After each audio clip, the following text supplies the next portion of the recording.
print as such, newspapers on paper, I think most people agree has a good shot at not being around in 15 years, 20 years. That thing that arrives on your doorstep or that you buy at a newsstand. But the quality of journalism that you see in something like the Washington Post, the New York Times, the Wall Street Journal, pick your favorite, had better be around or we are lost. In other words, we can't exist as a functioning democracy without the best kind of democracy, without the best kind of journalism. And if we try, we're going to do it at our peril. So whether or not it exists on paper is a technological question, is a time question.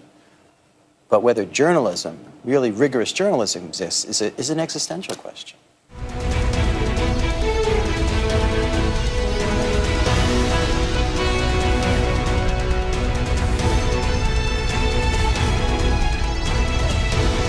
They made a mistake. I think newspapers bought into an evangelical banner of information wants to be free, and they thought if they could just build up traffic, then web advertising would come in and it would be redemptive. It would save the day. But as we know, web advertising is much, much cheaper than advertising on pieces of paper.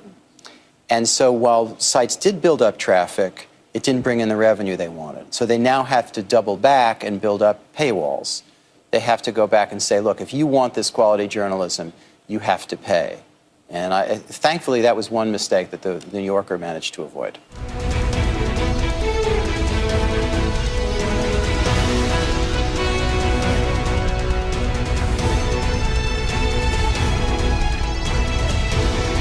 Well, because I sometimes feel I have enough of a platform. I have the magazine itself, which exists online, which exists, you can get on your iPad, on your laptop, on your phone. So that's a projection of me in some way, too. And I write a lot.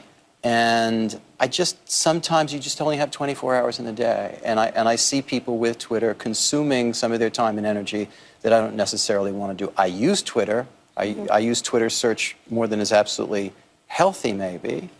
And I use it in the reporting process, but I don't tweet. That's right. And I've gotten some people in the office think I'm right. Some people in the office don't. For now, I don't see it as immensely valuable for me.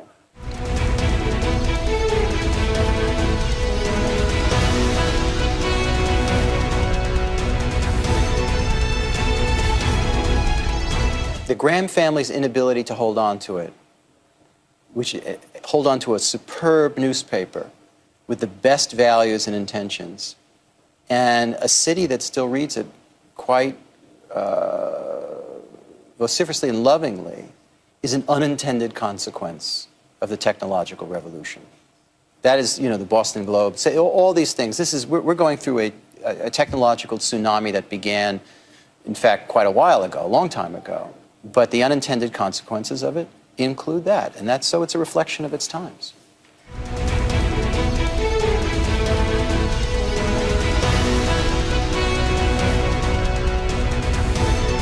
It's a great question. And I think, I don't believe in the great man theory of history. I don't think all historical currents are the responsibility of or the result of, some singular personality exerting his or her will on history.